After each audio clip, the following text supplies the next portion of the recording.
बिस्मिल्लाहिर्रहमानिर्रहीम। अस्सलाम वालेकुम। मेरा नाम सबीन शहबाज है और आप मेरा यूट्यूब चैनल देख रहे हैं। सबसे पहले तमाम देखने और सुनने वालों को रमज़ान मुबारक की बहुत बहुत मुबारकबाद। अल्लाह ताला से दुआ है कि रमज़ान पाकिस्तान के लिए अच्छा साबित हो, बाबरकत साबित हो, और जिन आफतों ने पाकिस्तान को घेरा हुआ है इस रमज़ान के सदके उन तमाम आफतों से पाकिस्तान को छुटकारा मिले। कल से इंशाल्लाह पाकिस्तान में भी जो है वो रमज़ान के रोज़े रखे जाएँगे और पहला रोज़ा होगा।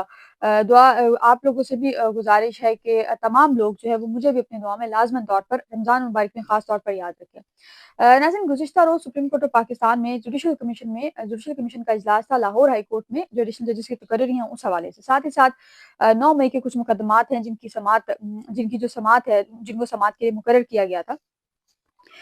वो तमाम जो जिन 9 मई के जिन मुकदमात को समाअत के लिए मुकर्रर किया गया था, उन तमाम को बगैर कार्रवाई मुलतवी किया गया और एडिशनल प्रोसिक्यूटर जनरल पंजाब जो हैं वो समाअत के बिल्कुल शुरू में वो कमरा अदालत रोस्टम पर आए। उन्होंने आकर ये कहा कि हमें मज़ीद कुछ वक़्त दरकार है रिपोर्ट्स के लिए। तो जिस पर चीफ जस्टिस ने फिर ये कहा कि ठीक है, आपको जितना टाइम चाहिए आप ले लें। फिर उन्होंने कहा कि 2 हफ्ते का टाइम हमें चाहिए।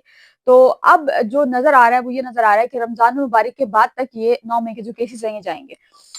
फौजी अदालतों में सिविलियंस के ट्रायल का जो केस है वो मुमकिन है कि ईद मतलब रमज़ान मुबारक के दौरान ही वो रैप अप हो जाए वो केस। और जो दलाइल का सिलसिला है, क्योंकि फैसल सिद्दीकी साहब ये कह चुके हैं कि उनको 1 दिन मज़ीद लगेगा और आबिद ज़ुबैरी साहब इसके बाद दलाइल देंगे और उनके बाद फिर 1-2 लोग और हैं जो अपने दलाइल मुकम्मल करेंगे और फिर ये फैसला जो है वो जो मिलिट्री ट्रायल वाला केस है इसका फैसला भी सुना दिया जाएगा। और चंद लोग जिनसे मेरी बात हुई वो ये कह रहे हैं कि रमज़ान मुबारक में ही एक तो ये केस उन्होंने रैप अप करना है और दूसरा ये है कि मुमकिन है कि ये 9 मई की हद तक जो मिलिट्री ट्रायल है उसकी मशरूत इजाज़त आईनी बेंच दे सकता है। अभी कंफर्म नहीं है, लेकिन ये सोर्सेस से चीज़ें आ रही हैं तो अभी कुछ कहा नहीं जा सकता, लेकिन जो सुनने में आ रहा है वो यही आ रहा है कि इस तरह का कुछ हो सकता है।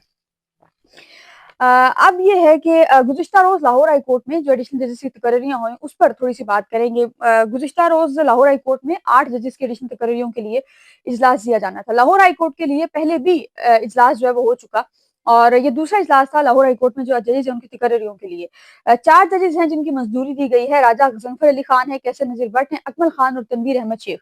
इनकी मंजूरी दी गई है। अच्छा, मंजूरी जो है वो हुई है राजा गज़नफ़र अली खान, तारिक महमूद, अबहर खान साहिबा जो कि लाहौर हाई कोर्ट की रजिस्ट्रार हैं, और तनवीर अहमद शेख साहब। अच्छा, अबहर खान साहिबा का एक दिलचस्प मैं आपको वाकया सुनाती हूँ। गुज़िश्ता हफ्ते 21 फरवरी को जुमे के रोज गुज़िश्ता जुमे एक केस जो है वो आईनी बेंच के सामने समाअत के लिए मुकर्रर था। अबरगुल खान साहिबा एक केस था जो कि एक साबिक जज हैं सुप्रीम कोर्ट के अरशद मलिक साहब, उनकी अहलिया की दरखास्त पर एक समाअत चल रही थी। अबरगुल खान साहिबा वीडियो लिंक पर अदालत में पेश थी और आईनी बेंच उनसे सवाल कुछ और कर रहा था, अबरगुल खान साहिबा उसका जवाब कुछ और दे रही थी। तो कुल मिलाकर ये मोहतरमा आईनी बेंच के किसी भी सवाल का जवाब नहीं दे सकी। तो उस पर फिर जस्टिस मोहम्मद अली मदर साहब ने इनसे ये पूछा कि आप रजिस्ट्रार हैं लाहौर हाई कोर्ट की? तो उनको उस वक्त जवाब नहीं आया। उन्होंने कहा जी जी मैं रजिस्ट्रार हूँ, और उसके बाद फिर आईनी बेंच उनसे सवाल कर रहा था बट वो जवाब उस तरह से नहीं दे सकती। बाद में वो अपील मंजूर हुई है और अब वो इन चैम्बर उसकी जस्टिस मनजूर खान समाअत करेंगे। लेकिन ये हालात हैं कि एक बंदा जो जजिस की बात नहीं सुन सकता उसको आप एडिशनल जज बना रहे हैं।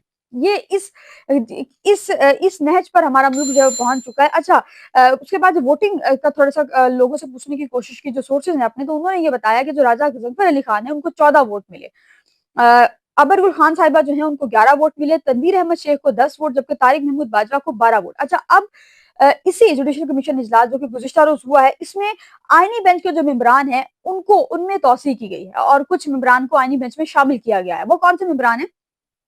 जस्टिस हाशिम काकड़ साहब बलूचिस्तान हाई कोर्ट से, उनको शामिल किया गया है। साबिक chief justice Islamabad high court justice Aamir Farooq साहब, उनको भी अब आईनी बेंच में शामिल कर लिया गया। जस्टिस इश्तियाक इब्राहिम साहब हैं, उनको आईनी बेंच में शामिल किया गया है, जबकि जस्टिस सलाउद्दीन पनहोर हैं और जस्टिस शकील अहमद हैं, उनको भी आईनी बेंच में जो है वो शामिल किया गया। अच्छा, जस्टिस मुनीब अख्तर और जस्टिस मंसूर अली शाह जो कि सुप्रीम कोर्ट के टॉप 3 मोस्ट सीनियर जजेस हैं, उनमें से किसी को भी आईनी बेंच में शामिल नहीं किया गया। जस्टिस मंसूर अली शाह और जस्टिस मुनीब अख्तर में से शामिल नहीं किया गया। फिर ज़रार ने ये बताया कि अक्सरियत ने इस चीज़ की मंजूरी दी, क्योंकि अक्सरियत में अटॉर्नी जनरल आएंगे, वज़ीर कानून आएंगे, चीफ जस्टिस खुद आएंगे, जस्टिस नमाज का मंदोखेल आएंगे, और जो नून लीग के जो एहसन गुन साहब वो आएंगे, और दीगर जो लोग हैं वो आएंगे। अब ये है कि अब जो आईनी बेंच है सुप्रीम कोर्ट का उसमें ये लोग अब आ चुके हैं। तो अब ये है कि जो सुप्रीम कोर्ट का 7 रुकनी आईनी बेंच है अब वो बढ़कर آپ اس کو یہ کہہ سکتے ہیں کہ جو 7 رکنی آئینی بینچ ہے وہ جو ہے وہ 5 ججز کے بعد وہ 12 رکنی آئینی بینچ جو ہے وہ ہو چکا۔ اب پی ٹی آئی کے اچھا ساتھ ہی ساتھ جو گزشتہ روز جب ان کو شامل کیا جا رہا تھا تو پی ٹی آئی کے 2 لوگ جن میں جن میں علی ظفر صاحب ہے، بیرسٹر گوہر صاحب جو جوڈیشل کمیشن کے ممبران ہیں، انہوں نے مخالفت کی ہے اور انہوں نے کہا تھا کہ ان دونوں کو شامل نہ کیا جائے۔ بہرحال اب یہ بن چکا، سندھ ہائی کورٹ میں بھی جو آئینی بینچ ہے اس میں بھی توسیع کی گئی ہے اور اب سے جو آئینی بینچ ہے اس میں توسیع کی گئی ہے اور 6 ماہ کی مدت سپریم کورٹ کی حد تک آئینی بینچ کو ہے، یعنی کہ جون تک سپریم کورٹ کا جو آئینی بینچ ہے وہ کام کرے گا۔ تو یہ 12 رکنی بینچ اب ہو گیا، آپ دیکھیے کہ اس پہ فل کورٹ اس پر جو ہے وہ کس حساب سے کیسز جو فکس کیے جائیں گے۔ آج جو ہے وہ مریم نواز صاحبہ وزیر اعلیٰ پنجاب، ان کے خلاف سپریم کورٹ آف پاکستان میں ایک درخواست آئی ہے۔ درخواست کس پر ہے؟ آپ نے دیکھے ہوں گے اگر اخبارات کے مختلف اخبارات میں 2 سے 3 روز سے تقریباً ایک ہفتہ ہو گیا یہ ایک نیا ٹرینڈ سیٹ کیا جا رہا ہے کہ مختلف اشتہارات جو ہے وہ ایک جو نیوز پیپر ہے وہ پورا مریم نواز صاحبہ کی تصویروں سے بھرا پڑا ہے۔ ایک درخواست سپریم کورٹ میں آئی ہے اور محمد راجہ بشارت صاحب جو ہیں انہوں نے یہ توہین عدالت کی جو درخواست ہے یہ کیا۔ توہین عدالت کس لیے یہ میں آپ کو سمجھاتی ہوں۔ 2022 میں سابق چیف جسٹس قاضی فیضیسا نے 22 ستمبر 2022 کو سرکاری پیسے سے تشہیر پر پابندی لگائی تھی اور اس کو یہ کہا تھا کہ یہ ذاتی اپنی ذاتیات پر خرچ کرنے کے مترادف ہے تو اس کو بند کیا جائے، اس پر پابندی لگائی جائے۔ اس پر سابق چیف جسٹس قاضی فیضیسا صاحب نے پابندی لگائی تھی اور اب آج ایک درخواست آئی ہے اس فیصلے کی بیس پر کہ آپ سپریم کورٹ کا ایک سابق جج یہ قرار دے چکا ہے کہ یہ جو ہے ایک توہین عدالت کے زمرے میں آئے گا۔ اب اگر اس طرح کو کچھ ہوا جو عوام کے ٹیکس کے پیسے ہیں اس کو ذاتی تشہیر کے لیے جو ہے وہ استعمال نہیں کیا جانا چاہیے۔ اور درخواست میں انہوں نے کہا ہے کہ مریم نواز کی ذاتی تشہیر عدالتی فیصلے کی خلاف ورزی ہے اور مریم نواز کے خلاف توہین عدالت کی کارروائی کا آغاز جو ہے وہ کیا جائے۔ بظاہر اس پہ توہین عدالت بنتی نہیں ہے لیکن درخواست کا لاجک ہے، ایک سینس بن رہی ہے کہ جب سابق ایک عدالت کا فیصلہ موجود ہے اور سپریم کورٹ کا فیصلہ موجود ہے تو پھر یہ توہین عدالت کسی حد تک جا بھی سکتا ہے۔ بہرحال اب یہ ہے کہ انہوں نے صرف درخواست کی ہے کہ مریم نواز کو جو توہین عدالت کا مرتکب قرار دیا جائے، اب دیا جاتا ہے یا نہیں دیا جاتا اب یہ دیکھنا باقی ہے۔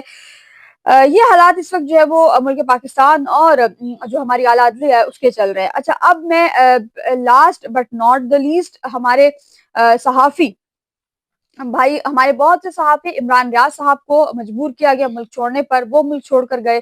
ارشد شریف صاحب 2022 سے یہ سلسلہ شروع ہوا اور اب تک یہ سلسلہ رکا نہیں ہے۔ عمران خان کی حکومت جیسے ہی گئی تھی تو صحافیوں پر ایک کریک ڈاؤن شروع کیا گیا تھا اور اس کریک ڈاؤن نے زور پکڑا جب یہ پیکا ایکٹ آج سے 2-3 مہینے گزشتہ مہینے جب یہ پیکا ایکٹ پاس کیا گیا، پیکا ایکٹ کا کالا قانون پاس کیا گیا، اس نے زور پکڑا اور ہمارے بہت سے صحافیوں کو جبری گمشدگیوں کا اور جبری برطرفیوں کا اور آفر کرنے کا جو سلسلہ ہے وہ جاری ہے۔ اور پیکا ایکٹ کے بعد بہت سے صحافیوں کی نوکریاں گئیں، بہت سے صحافیوں کو آفر کیا گیا۔ اکبر باجوہ صاحب بہت سینئر ہیں اور بڑے قابل صحافی ہیں، ان کو آفر کیا گیا۔ اجمل جامی صاحب کو آفر کر دیا گیا، پارس جہانزیب صاحبہ کو آفر کر دیا گیا۔ اس سے قبل عمران ریاض خان جو ہے انہوں نے اپنا ملک چھوڑا اور وہ اب جو ہے بیرون ملک موجود ہے لیکن ان کو بھی اپنا ملک چھوڑنے پر مجبور کیا گیا۔ باقی اگر دیکھیں تو زبیر علی خان صاحب ہیں، بڑے قابل صحافی ہیں، ان کو بھی ملک جو ہے وہ چھوڑنے، زبیر علی خان صاحب کو برطرف جو ہے وہ کیا گیا، جبری برطرفی ان کی گئی اور جس دن ان کی برطرفی ہوئی اسی شام کو وہ اسی دوپہر میں وہ پی کے ایکٹ کے خلاف ایک احتجاج میں موجود تھے۔ اس کے علاوہ جو ہے اور بھی بہت سے ہیں اور میرے کچھ ذرائع یہ کہہ رہے ہیں، میرے کچھ سورسز یہ دعویٰ کر رہے ہیں کہ رمضان المبارک کے بیچ میں ہی اسلام آباد میں 30 سے 40 کے قریب لوگ ہیں جن پر انہوں نے ایک لسٹ جو ہے تیار کی ہیں اور اب ممکن ہے کہ ان میں سے کچھ لوگوں کو آفر کیا جائے گا اور جبری طور پر برطرف کیا جائے گا۔ بہرحال اس طرح کر آپ لوگ کچھ نہیں بگاڑ سکتے، نہ عوام کا اور نہ اب صحافیوں کا، کیونکہ صحافی سچ بولے گا، صحافی کا کام ہے سچ بولنا۔ جتنا آپ چپ کروا سکتے ہیں آپ چپ کروا لیں، اپنی کوشش کر سکتے ہیں آپ اپنی کوشش کر لیں، لیکن آپ اپنی کوشش میں کامیاب ہرگز نہیں ہوں گے۔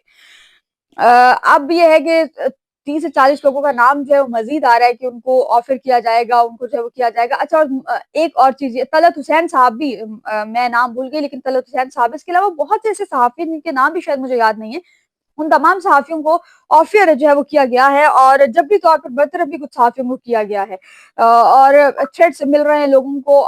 बोल नहीं सकते अपने, कहाँ की आज़ादी सहाफ़त? पीके एक्ट लाने के बावजूद हमारे पास आज़ादी सहाफ़त नहीं है। पीके एक्ट आप सहाफ़ियों के खिलाफ लाए हैं, लेकिन सहाफ़ियों के भी कुछ हकूक है, सहाफ़ियों को बोलना भी सहाफ़ी का हक है, जो सहाफ़ी बोलता नहीं है, मेरा नहीं ख्याल कि वो सहाफ़ी है।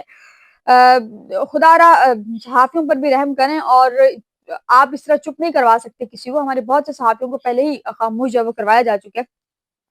इस हुकूमत के लिए और जितने भी लोग इस हुकूमत में इन्वॉल्व हैं, उन तब तमाम के लिए जो है वो हिदायत की दुआ ही की जा सकती है, और आप लोगों से गुज़ारिश है कि रमज़ान मुबारक के बाबरकत महीने में इन तमाम लोगों के लिए हिदायत की दुआ लाज़मी कीजिएगा। आज के लिए इतना ही, मुझे अपनी दुआ में याद रखिएगा और अपने इस यूट्यूब चैनल को सब्सक्राइब ज़रूर कीजिएगा। अल्लाह हाफ़िज़।